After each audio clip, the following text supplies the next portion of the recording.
Mga kapuso, nandito tayo ngayon sa Spillway, dito sa bayan ng Laurel, Batangas. Kung makikita ninyo, umapaw itong tubig dito sa ilog.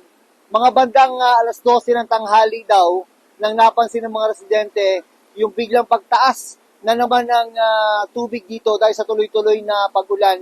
Kaya kiniklear ngayon ng heavy equipment yung ilalim nitong spillway para matanggal yung mga nakabara sa ilalim.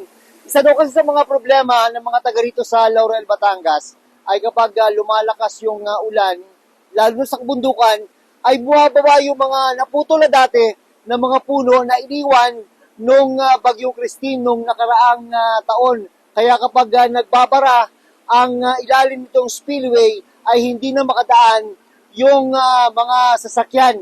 Isa rin kasi sa problema nila, ang dapat sanang daanan ng mga sasakyan ay ang tulay na yan.